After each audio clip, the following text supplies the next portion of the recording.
Hi and welcome to the video. If you take a lot of pictures of shy and maybe rather small animals such as songbirds, a lot of focal length like the RF200-800 can be very useful. On the other hand, Canon also has the RF100-500 mm lens, which is an L lens, is much more compact and also more lightweight, and it can also be used with tele-extenders. So I got asked by quite some people, which one should you choose? The longer lens or the smaller, more flexible L lens. And I tested both of them side by side. I had an R5 attached on both of them. I was in the field switching constantly back and forth, also using the tele-extender. I also did some studio tests at home, and I want to talk about the different advantages and disadvantages, the characteristics of each of the lenses, and basically help you with a decision which one is the right lens for you.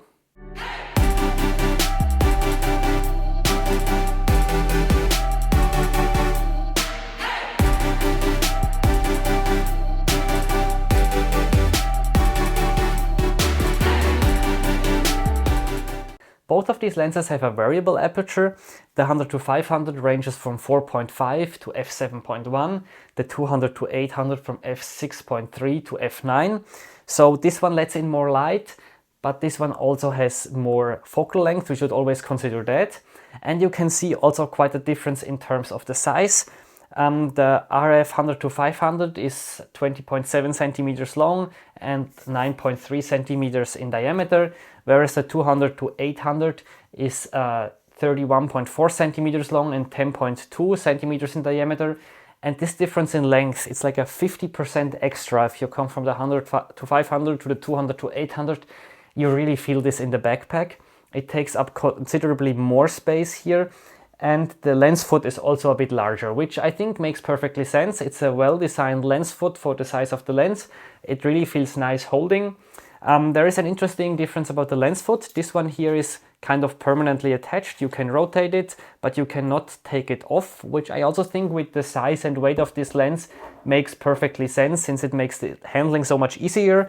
Here, on the other hand, if you unscrew it, you can just take the lens collar off, and then you have a more compact lens. Personally, I often like to shoot it without tripod collar, without this lens foot, just like this, especially if I have it in the backpack as a second lens next to my RF 600mm f4. And I also think that the tripod collar it turns a bit smoother on this one here.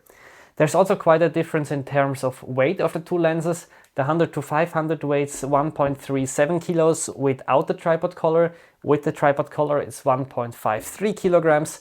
This one here is 2.05 kilograms.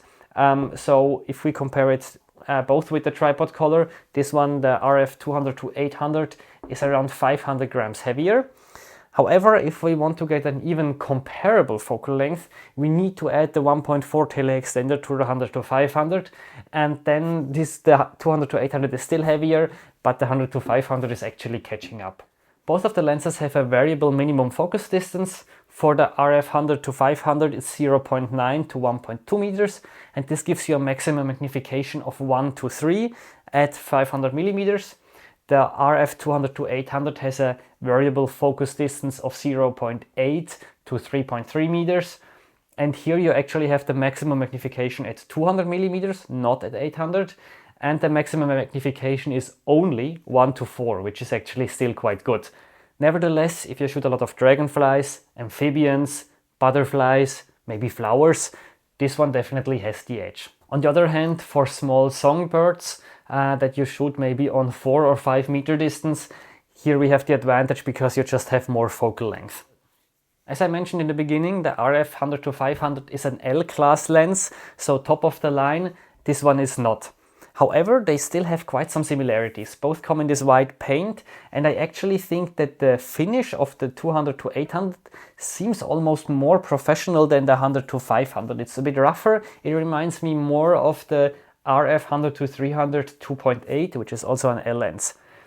One difference you can spot is that the lens hood here is black and here white, which I think is not so important, but the one here has a small window for turning a polarizing filter, which can be very useful, especially since I sometimes use a polarizing filter on this lens. And I think if you shoot the occasional landscape, this one is definitely the more interesting lens, just because it offers this zoom range from 100 all the way up to 500 millimeter, and this one starts at 200 millimeter, which is already quite narrow. And speaking of the filters, this one has a 77 millimeter filter thread, and the RF200-800 comes with a 95 millimeter filter thread. If we go a bit back, both have a friction ring here for setting how easy or hard the zoom ring turns. I found that on the 100-500 I accidentally changed the setting of the friction ring quite easily when it was in my backpack. I didn't really have this with the 200-800, maybe it was just good luck, but I feel that the friction ring here actually has more friction than on the 100-500, if this makes sense. So I think that's an improvement in terms of the design. What is very interesting is that we have here two function buttons, one on top and one on the left, that you can program in the camera. And despite this being an L lens, it lacks these buttons. On the other hand, here we have more switches. We have a focus limiter that the RF200-800 doesn't have.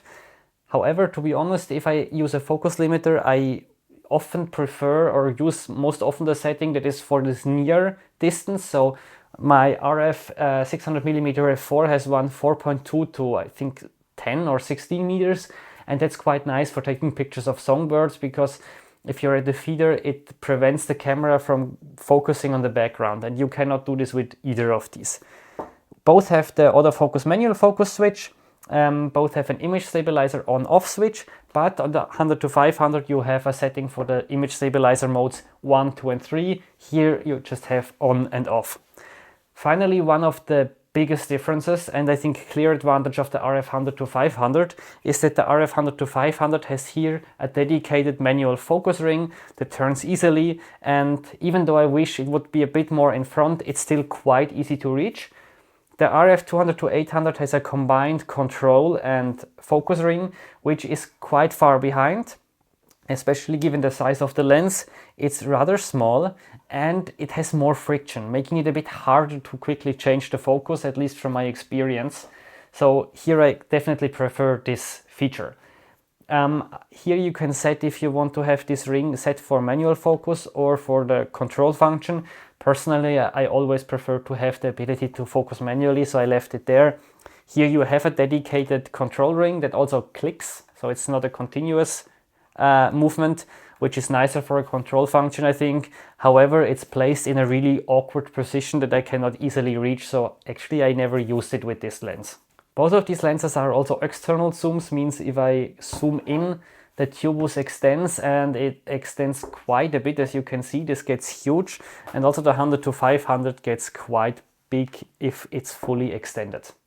So let's have a look at the image quality, and I will start with the studio tests. I did this in my apartment. The distance was like 7 to 8 meters, and I tested at 200, 300, 500 and 800 millimeters of focal length at different apertures. And I would say let's start with 200 millimeters in the center of the image, both lenses wide open. And here it's very hard to tell a difference. If we stop down the 100-500 to 6.3, so that they both have the same aperture, it's really still hard to see a difference. And same if we go to f8, they look very sharp and very comparable. If we move to the edge of the frame, we start to see a difference. At the maximum aperture, the 100-500 is a bit softer, but it has no chromatic aberrations, and the 200-800 shows some chromatic aberrations. If we stop the 100-500 down, so that both of them are at 6.3, then sharpness is very similar between the two, but again the 200-800 still has some chromatic aberrations. If we stop both down to f8, we see, especially on the 200-800, the vignetting gets reduced, but we still have some chromatic aberrations. So let's go to the next focal length, 300 millimeters, center of the frame. Both lenses wide open. I would say it's very comparable. If we stop the 100-500 down to 7.1, then I feel it's a bit sharper than the 200-800, but not a big difference. And if we stop both down to f9, it is still a tiny bit sharper. If we move to the edge of the frame, I would say that here they look very comparable, but keep in mind that the 100-500 has a larger aperture, and we see some slight chromatic aberrations on the 200-800, but very small. If we stop the 100-500 down so that both are at f7.1, we see that the vignetting is greatly reduced, and now it is definitely sharper than the 200-800 millimeter. And finally, if we stop both down to f9, they look very comparable. The next test I did was at 500 millimeters, and here I did a small mistake. I used a maximum aperture of f9 on the 200-800, even though it's capable of shooting at f8. I did some tests on the next day and I could not really tell a difference between f8 and f9, so I will just use the results I got here. I think here they look very similar. Maybe the 200-800 resolves a tiny bit more details, but it's really hard to tell. If we move it to the edge of the frame, here the 200-800 definitely shows a bit more details, even though the difference is not crazy. Finally, if we want more focal length with the 200-800, we can just zoom to 800 millimeters. With the 100-500, we can put the 1.4 extenders. This gives us 700 millimeters. So I needed to crop a bit more to get these 800 millimeters equivalent focal length, let's call it like this. And if we look here in the middle of the frame, you can see that the 200-800 is noticeably sharper, even though now it has a larger aperture. If we stop both down to f11, the RF200-800 still shows clearly more details. And if we go to the edge of the frame, you can see that the 200-800 shows, I would say, slightly more details, but it has a larger aperture. And it shows no chromatic aberrations, whereas the 100-500 does. And if we stop both down to f11, then the RF200-800 clearly shows more detail, and still with the 100-500 we see some small chromatic aberrations. So overall, both lenses performed very good in the tests in my opinion, especially for zoom lenses. I would say that the RF100-500 has the advantage in the lower end, so 100-300 millimeters. The RF200-800 wins from 500-800 millimeters. Around 400-500 they are very comparable, and we can also see this in this example here. It's a shot taken with 400 millimeter with both of the lenses at the maximum aperture, and if I zoom in 1:1, they look very comparable. I could not tell which one is sharper. So in terms of autofocus, this one has a nano ultrasonic motor, where this one has a dual nano ultrasonic motor. But I need to say, when I was taking pictures in the field, in the forest, both of them were extremely quick with focusing. I was very happy with how quick they focused. They were really precise. They locked on the target. There was no problem with focus hunting or anything. So I was very happy with the performance of both, and I really had trouble telling which one is which out there in the field. They felt almost the same. And even if I added the 1.4 extender, the autofocus speed and precision was still very comparable. I did a more controlled test at home in my apartment, and there I had significantly less light, and there the 100-500 was quicker than even with the 1.4 extender than the 200-800. I hope you can see it in this clip here.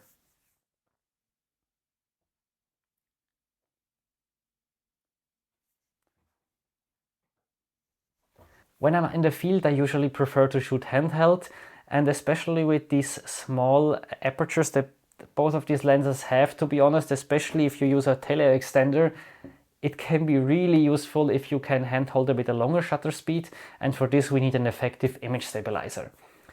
First of all, I felt that both were doing a very good job. I had the feeling when I was filming, for example, that the 200-800 might have an edge, but it was really hard to tell. For the photography, I wanted to do some kind of studio comparisons, so I tested first with the image stabilizer turned off, 1/25 of a second at 500 millimeters, and I got like 95% of completely blurry images, 5% of acceptable sharp images, and 0% of really sharp images. When I used the 100-500 with the image stabilizer turned on, I got 17% of blurred images, 43% of okayish images, and 40% of really tech sharp images. When I switched to the RF200-800 with the image stabilizer turned on, only 1% of the images were blurry, 54% of the images were okay, and 45% of the images were tech sharp. I would not interpret too much into these numbers. It could also have been that in one of the series, towards the end, I was shaking a bit more with this one, and this is why the number of completely blurry shots is a bit higher. Overall, they were performing very good, both of them, but what we can definitely say is that The 200-800 does not need to hide behind the L-class lens like the RF100-500. Maybe it's even a tiny bit more effective. In wildlife photography, we often need more focal length. So how well do these lenses handle tele-extenders? I could only test the 1.4 extender, and with this one there is quite some differences, to be honest. The first is just a quite physical one.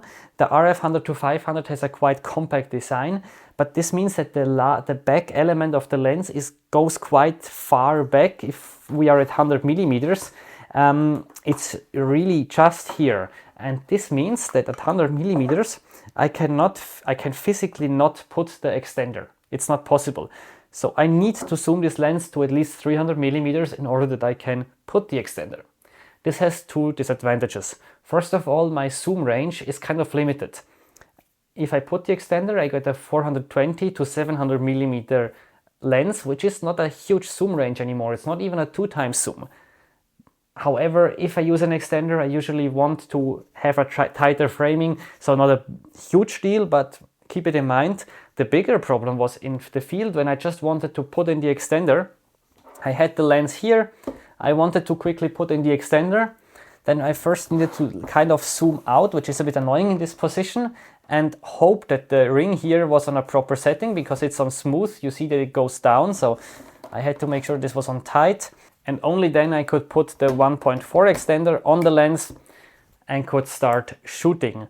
Now the next problem is when I want to put this lens in the backpack, you can see that it's getting quite big because I cannot make it smaller than this. It's still a bit smaller than the 200-800, but if you just look at the size without the lens foot, the difference is actually not big anymore. So this lens now got huge, and if you just took a small backpack, you might be out of luck and need to remove the extender again before you can put it in the backpack. So this was something I really noticed when putting the extender on and off several times, and that's so much nicer with the RF200-800 because here you can keep this whole zoom range. So with the extender, it turns into a 280 to 1120 millimeters. The next difference is that with the 100-500, if you put the 1.4 extender, your focus area gets a bit smaller. So you cannot put the autofocus field completely on the left and right edge anymore. I'm not sure how important this is for you in which situation, but this can also be a bit limiting. And here, even with the 1.4 extender, you still have the whole autofocus field, which is great. In terms of autofocus performance, as I mentioned, both were doing well with the extender. And also the image quality was very good. I still had little blurry images. It was very nice. Finally, I also want to mention that with the 200-800, naturally you will not use the 1.4 extender so often as with the 100-500, because even without the extender, you already get 800 millimeters, whereas with this one, with the extender, you only get up to 700 millimeters. So how are these lenses doing in terms of background blur? Well, first of all, of course, they're both not amazing. They cannot compete to a 600 millimeter prime or a similar lens. In the lower range, I found that I struggled most with getting a clean background, especially when taking pictures of larger animals.